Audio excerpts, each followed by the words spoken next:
Je me permets d'aborder le thème sur l'angle de l'implication de nous autres, les humains, et les chrétiens, à la suite de Jésus, qui est l'expression de la miséricorde de Dieu.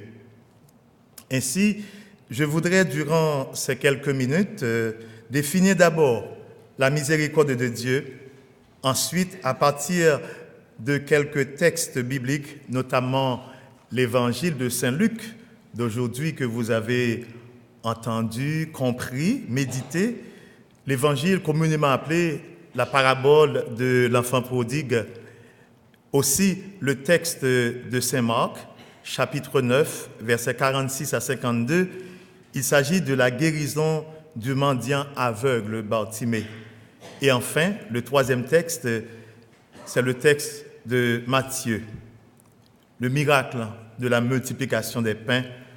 À partir de ces textes, je voudrais regarder, analyser avec vous la manifestation de Dieu, la manifestation de la miséricorde de Dieu d'une part, et d'autre part, notre part comme collaborateurs et collaboratrices de sa mission salvifique dans le ministère de la miséricorde de Dieu.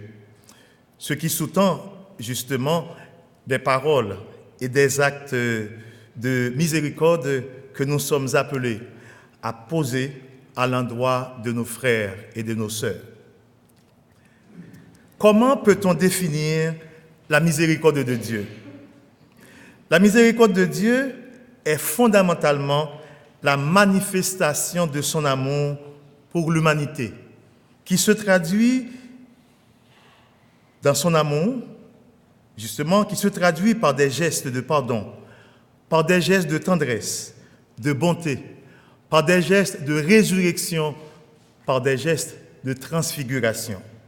En d'autres termes, elle est la manifestation de sa bonté envers les hommes et les femmes à la vue de leur souffrance et de leur misère.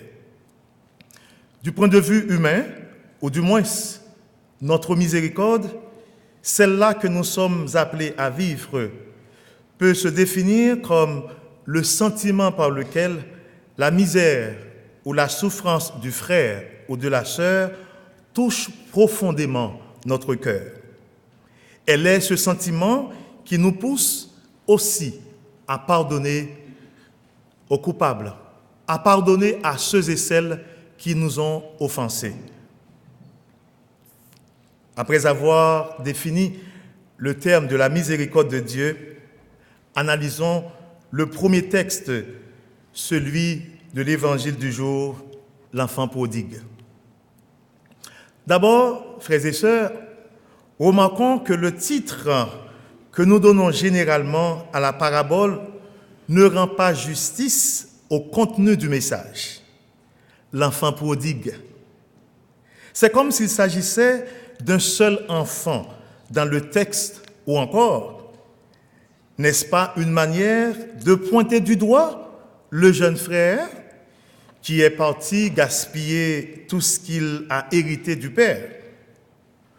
En le faisant ainsi, nous semblons culpabiliser le jeune frère tout en innocentant le frère aîné, le fils aîné, celui qui n'a jamais transgressé les ordres de son père, celui qui est toujours soumis au papa, au bout, comme vous dites.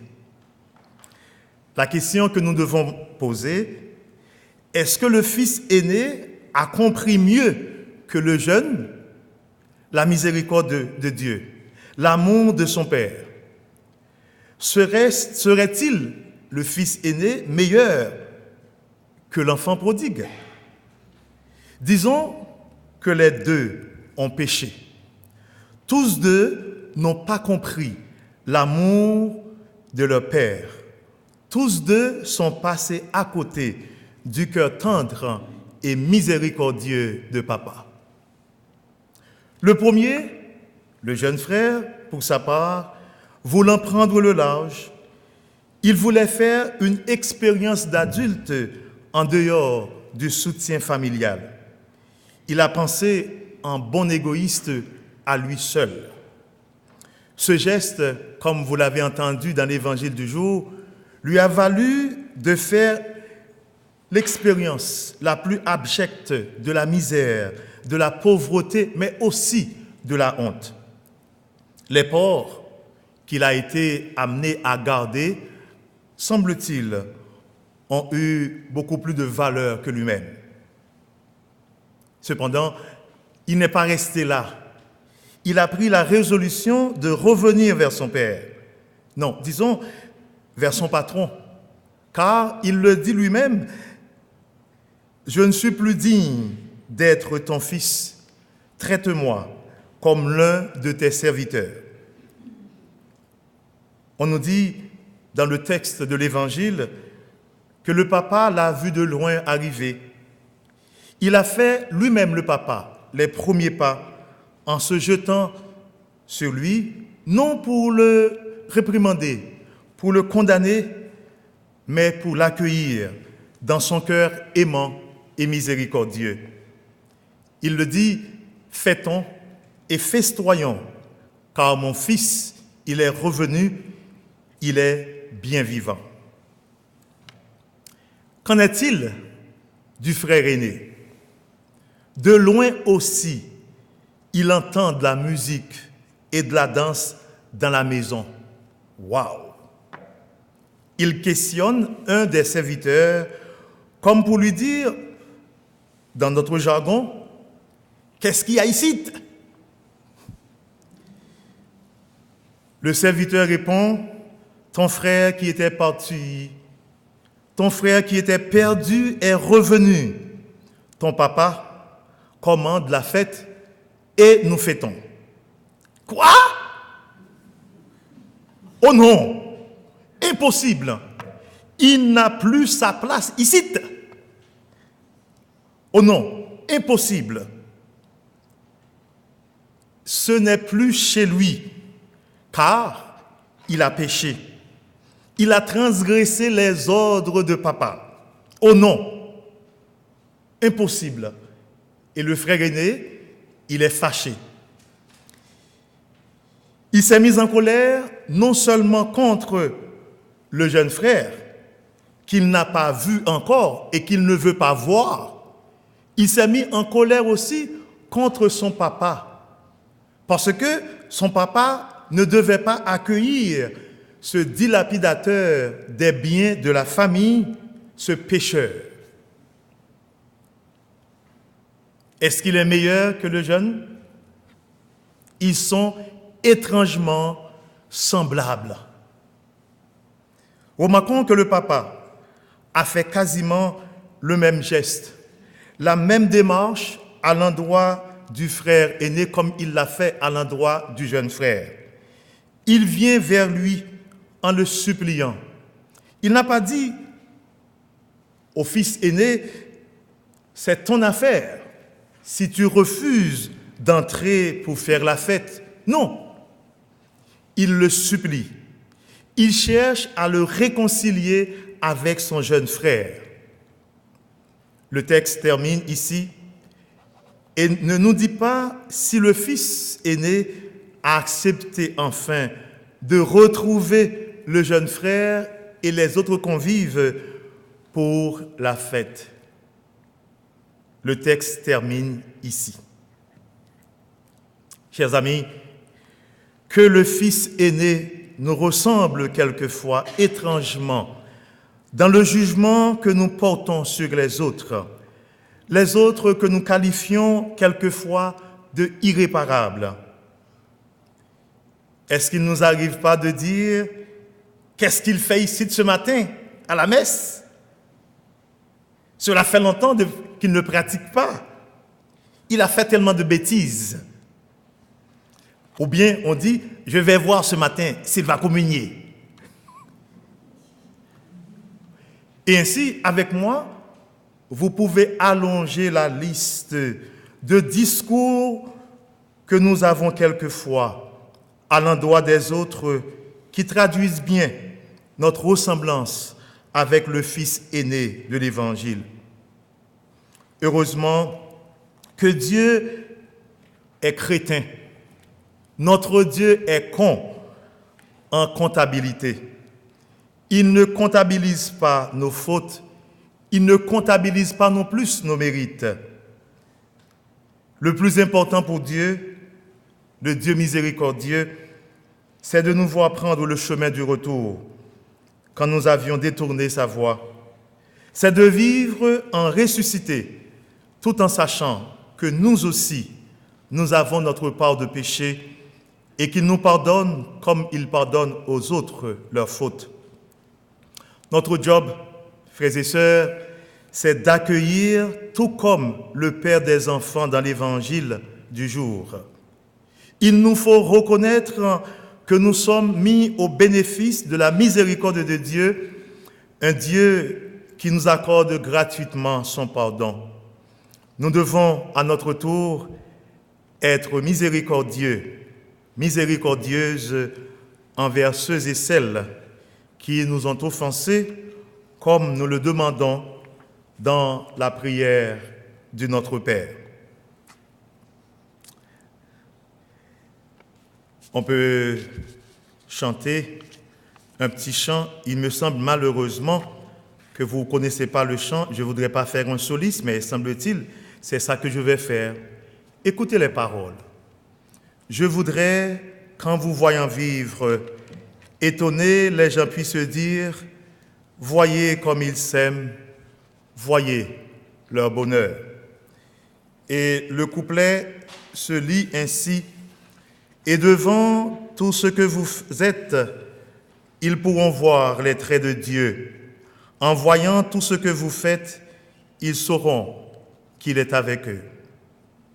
Couplet 4.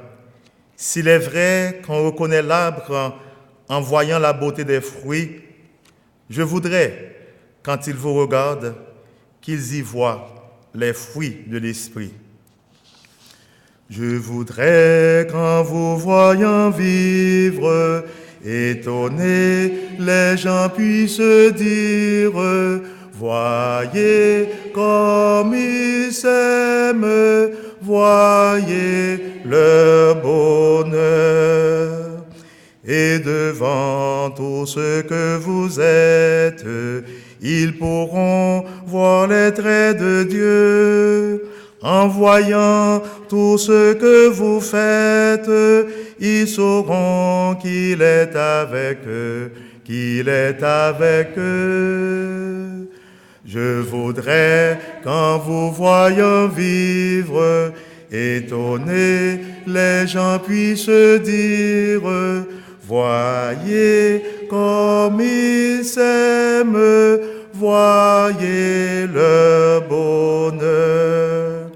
S'il est vrai qu'on reconnaît l'arbre en voyant la beauté des fruits, je voudrais, quand ils vous regardent, qu'ils y voient les fruits de l'esprit, les fruits de l'esprit. Je voudrais, qu'en vous voyant vivre, étonnés, les gens puissent dire, voyez comme ils s'aiment, voyez leur bonheur. La chanson que nous venons de chanter, c'est une responsabilité, pas vrai, qu'on a comme chrétiens. En vous voyant vivre, je voudrais qu'en vous voyant vivre, pour dire que chacune de nous, nous avons un témoignage à donner. Nous sommes aujourd'hui l'image du Seigneur Jésus, compatissant, miséricordieux, plein d'amour et de tendresse. Ne l'oublions pas. Comment situer maintenant nos actions, nos gestes de miséricorde dans le cœur du projet ou de la mission de Jésus pour l'humanité? En effet, tous nos gestes de miséricorde, tous nos gestes de bonté doivent s'inscrire ou bien s'inscrivent dans le plan de l'amour de Dieu pour l'humanité. L'amour de Dieu et l'amour du prochain vont de pair, vont ensemble. Si l'amour est le commencement et la conclusion des chemins du Seigneur, l'amour doit être le début et la fin des chemins de l'homme. En effet, nul ne peut aimer Dieu sans aimer l'homme, son image, ni aimer l'homme sans aimer Dieu. Bien-aimés, si Dieu nous a aimés à ce point, nous devons nous aussi nous aimer les uns les autres. Tant que nous en avons l'occasion, pratiquons le bien à l'égard de tous et surtout de nos frères dans la foi. Galates chapitre 6, verset 10. Au petit catéchisme de l'Église catholique, nous lisons « Dieu bénit ceux et celles qui viennent en aide aux pauvres et réprouve ceux et celles qui s'en détournent. À qui te demande, donne. À qui veut t'emprunter, ne tourne pas le dos. » Matthieu chapitre 5, verset 42. Vous avez reçu gratuitement, donnez gratuitement. Matthieu 10, verset 8. C'est à ce qu'ils auront fait pour les pauvres que Jésus reconnaîtra ses élus. Matthieu 25.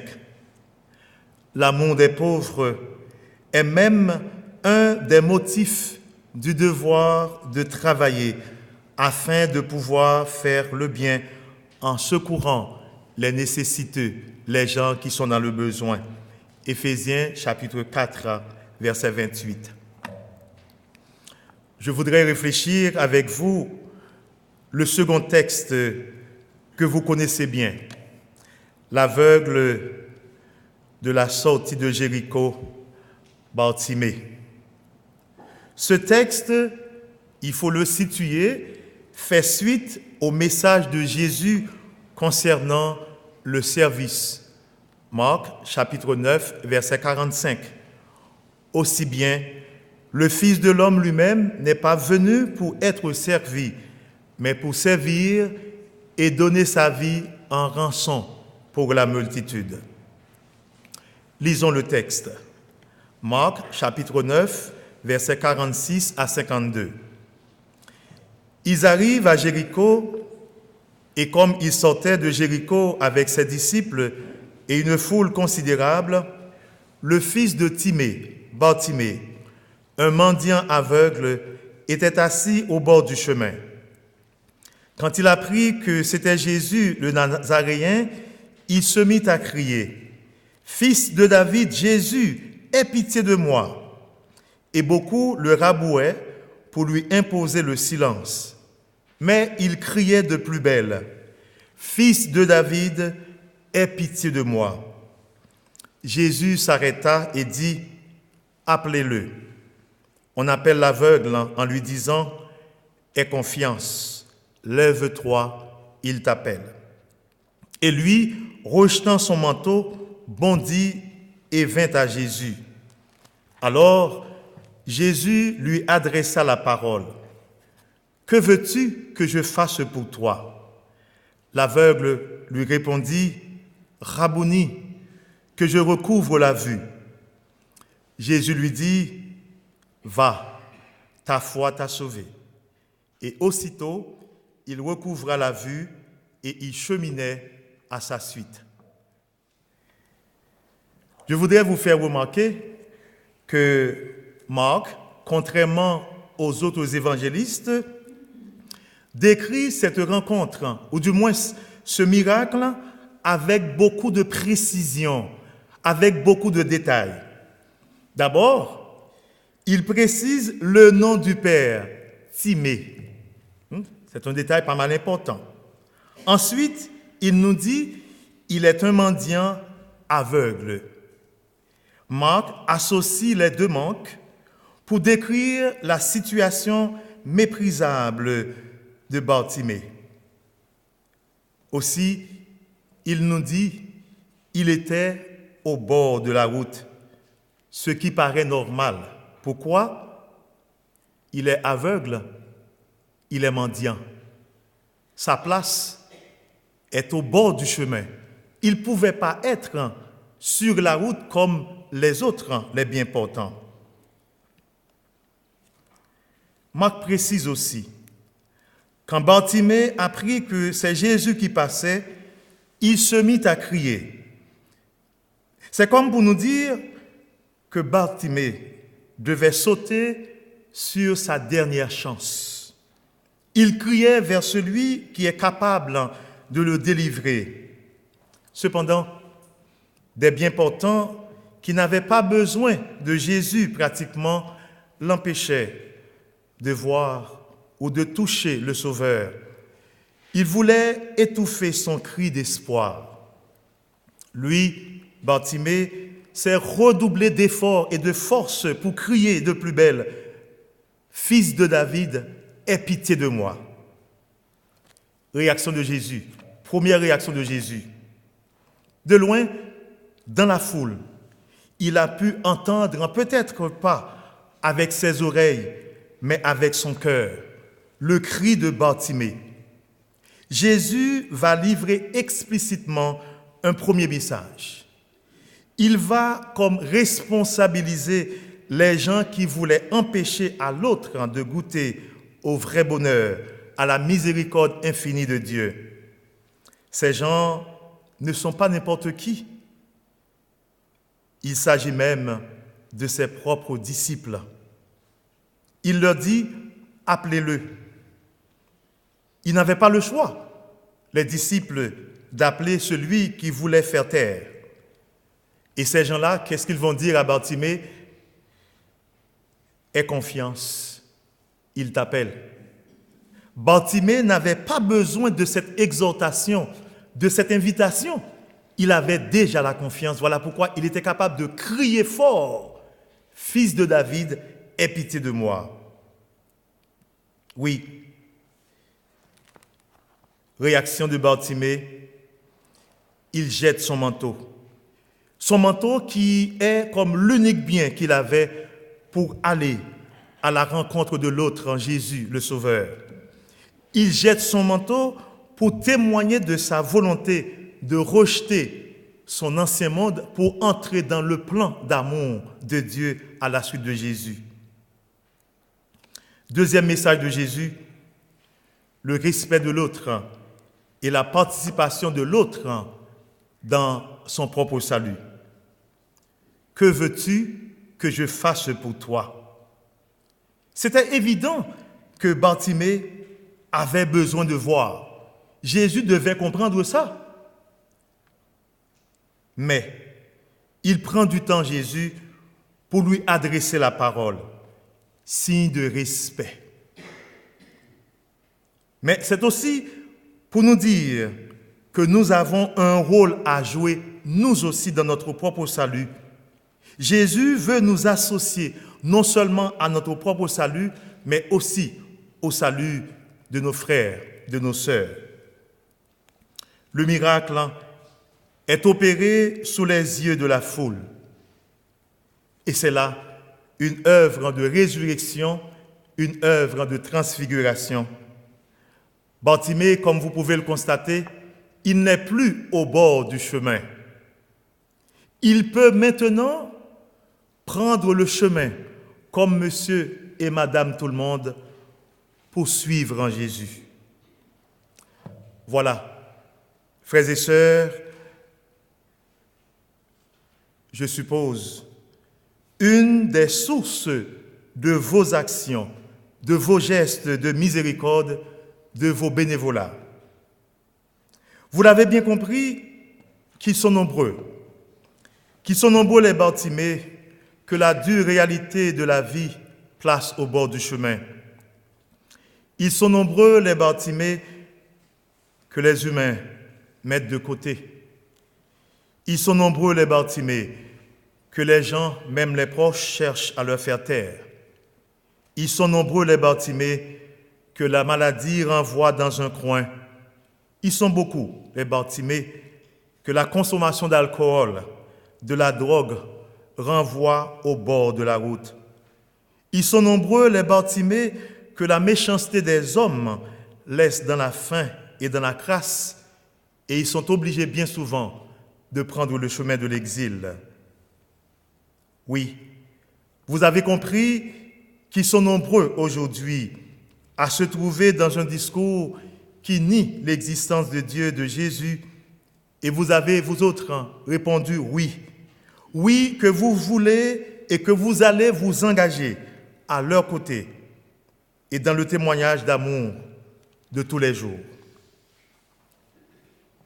À présent, nous allons prendre quelques temps pour regarder ou visualiser ensemble quelques images, des actions ou des gestes de miséricorde dans lesquels certainement vous allez vous retrouver. Oui, on pourrait facilement, s'il nous était donné de vous poser en étant au service des autres, les plus pauvres, les malades, on pourrait avoir de nombreuses images de vous autres en ce soir. Ils sont nombreux, vos gestes de miséricorde. Et je voudrais vous dire ce soir, au nom de l'Église, au nom de toutes ces personnes qui bénéficient de votre amour miséricordieux, merci. Et continuez votre bon job, comme vous dites bien dans votre jargon. Ne soyez pas surtout découragés quand vous vous sentez incompris et même rejeté par ceux-là qui devaient vous encourager, en commençant par moi. Avancez. Dieu prend plaisir dans ce que vous faites pour ses enfants, pour vos frères, pour vos sœurs, et il ne pourra jamais vous abandonner. Vous vous retrouvez dans ces images, non? Si vous ne vous retrouvez pas, ce n'est pas fausse modestie. Moi, je vous vois dans ces images. Un peu partout, dans votre communauté, dans des foyers de soins, auprès des malades, auprès des pauvres. Je vous reconnais, je vous vois là-dedans.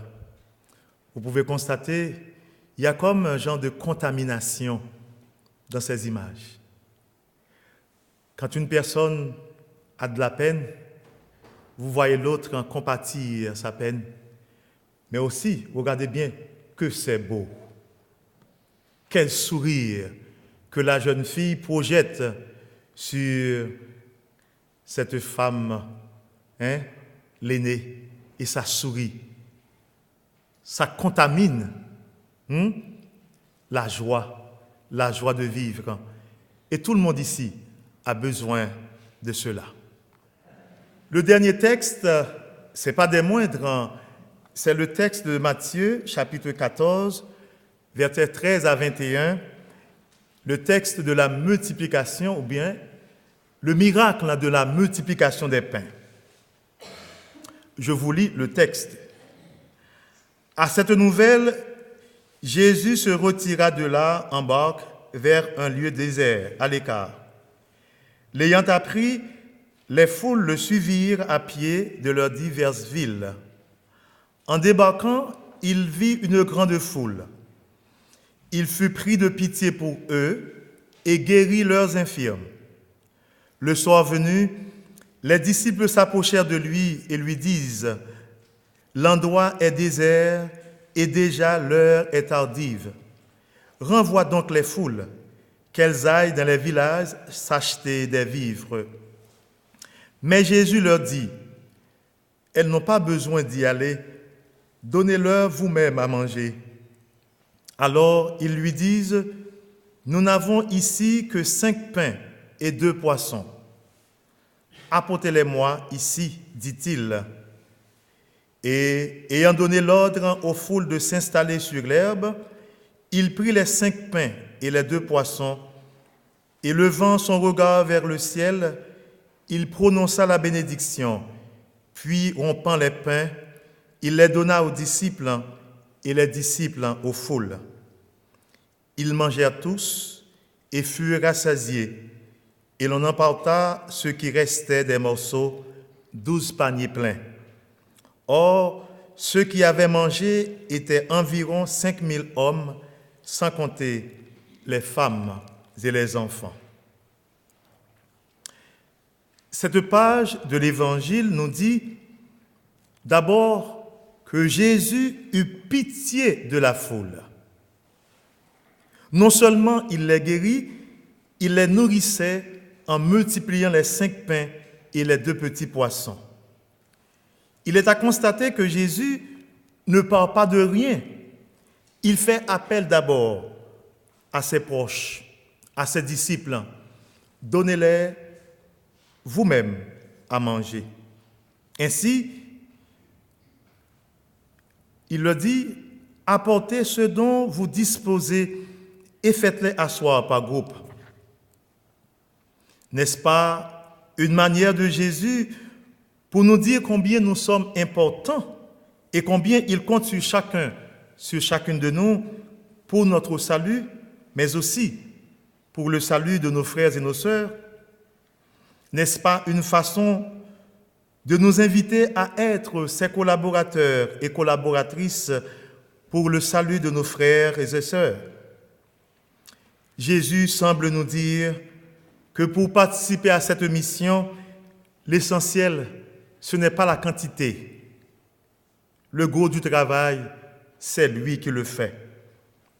Que seraient 5 pains et 2 petits poissons pour nourrir une foule aussi nombreuse? Mais il a fallu cette capacité des proches à disposer de ce dont ils avaient pour que Jésus, lui, puisse opérer ce miracle, le miracle de la multiplication des pains. Alors, frères et sœurs, ne dites jamais que le geste ou les bonnes actions que vous avez apposées, c'est trop peu. C'est jamais trop peu. Ça peut faire une différence réelle dans la vie de l'autre. Soyons ouverts, soyons accueillants pour recevoir le prochain. J'ai bien dit le prochain.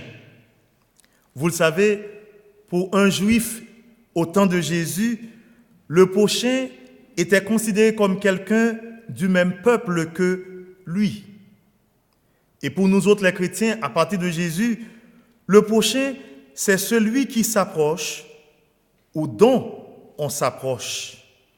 Oui, le chrétien, c'est celui, quelquefois, qui a de la difficulté à nous approcher. À nous approcher parce qu'il y a tellement de barrières socio-économiques entre nous autres, les humains. Le prochain, souvent, c'est à nous autres de nous approcher de lui, avec amour, avec respect, tout comme Jésus l'a fait à l'endroit de Bartimée, avec pitié, à la manière du Christ, sans juger. Oui, Jésus veut nous associer davantage à son œuvre de salut, à son œuvre de miséricorde. Restons ou soyons attentifs à ces multiples appels pour être capables de découvrir et de voir là où il veut nous envoyer. Il est toujours avec nous, car c'est son travail que nous faisons. Quand nous sommes mal compris, quand nous sommes maltraités, nous sommes aussi capables de tenir, de bondir, sachant que celui qui nous confie cette mission, c'est Jésus. Il ne saurait nous abandonner. Rappelons-nous en Matthieu 25, versets 31 à 46, l'évangile du jugement dernier, chaque fois. Il nous dit que le roi placera les brebis à sa droite et les boucs à sa gauche. S'adressant aux brebis qui sont à sa droite, il dit « Venez, les bénis de mon Père, et recevez en héritage le royaume préparé pour vous. Et à ceux qui sont à sa gauche, allez-vous-en loin de moi, maudits dans le feu éternel préparé pour vous, pour le diable et ses anges. Et pour les classer dans le texte du jugement dernier, il ne tient pas compte de race, de couleur, d'appartenance religieuse, de la quantité de participation aux célébrations de l'Eucharistie ou bien aux célébrations liturgiques. Non. Il ne tient pas compte non plus de la valeur monétaire des biens, des richesses que nous possédons. Il le fait en tenant compte des œuvres de chacun et de chacune. Ces œuvres qui sont ou qui doivent être des œuvres de miséricorde et d'amour. Fait étonnant, dans cet évangile, Jésus s'identifie aux plus petits, aux exclus et aux faibles quand il dit « J'avais faim, vous m'avez donné à manger, j'avais soif, vous m'avez donné à boire, j'étais un étranger, vous m'avez accueilli, j'étais malade et vous êtes venu me voir. » Et l'autre « Seigneur, quand est-ce que je t'ai vu nu, je t'ai habillé? Quand est-ce que tu as eu faim et je t'ai donné à manger? Tu as eu soif et je t'ai donné à boire? » Et Jésus de reprendre chaque fois que vous l'avez fait à l'un de ces petits qui sont mes frères, qui sont mes sœurs, c'est à moi que vous l'avez fait. Voilà une bonne manière d'entrer dans la miséricorde de Dieu, une bonne manière de participer à sa mission de salut pour tous les humains sans distinction aucune. Je vous invite à chanter avec moi. Ouvre mes yeux, Seigneur, aux merveilles de ton amour. Je suis l'aveugle sur le chemin, guéris-moi, je veux te voir. Ouvre mes mains, Seigneur, qui se ferment pour tout garder. Le pauvre a faim devant ma maison, apprends-moi à partager. Fais que je marche, Seigneur, aussi dur que soit le chemin. Je veux te suivre jusqu'à la croix. Viens me prendre par la main. Qui va entonner ça? Personne? Où sont les gens de la chorale d'ici? Ouvre mes yeux, Seigneur, aux merveilles de ton amour. Je suis l'aveugle sur le chemin. Guéris-moi, je veux te voir. Ouvre mes mains, Seigneur, qui se ferment pour tout garder. Le pauvre a faim devant ma maison. Apprends-moi à partager. Fais que je marche, Seigneur, aussi dur que soit le chemin. Je veux te suivre jusqu'à la croix. Viens me prendre par la main. Garde ma foi, Seigneur. Tant de voix proclament ta mort. Quand vient le soir et le bois du jour, ô Seigneur, reste avec moi. Vous pouvez oublier tout ce que je viens de partager avec vous. Mais rappelez-vous des deux chants. Je voudrais, qu'en vous voyant vivre, étonné, les gens puissent se dire, voyez comme il s'aime. Ouvre mes yeux, Seigneur, aux merveilles de ton amour. Je suis l'aveugle sur le chemin. Guéris-moi, je veux te voir. Nous avons besoin de nous ouvrir les yeux pour voir les merveilles du Seigneur de notre vie. C'est ainsi et seulement ainsi que nous puissions nous mettre aussi au service des autres comme étant de véritables bénéficiaires de ces merveilles. Chers amis, je termine. Il faut terminer, non? Vous avez choisi librement, sans contrainte de travailler, disons davantage d'être au service des gens, au service de votre communauté, au service de votre Église. Vous devenez, je vous le dis, par vos actions toutes simples, mais combien significatives, des collaborateurs, des collaboratrices de Dieu. Frères et sœurs, vous êtes heureux, n'est-ce pas, heureuses dans votre apostolat, dans le service rendu. Mais savez-vous, vous rendez aussi les autres heureux, heureuses. Continuez. Vous faites des œuvres de résurrection, des œuvres de transfiguration. Avançons et il ne faut jamais lâcher. Dieu nous aime, il est miséricordieux, il veut compter sur chacun, sur chacune de nous pour poursuivre la route. Merci.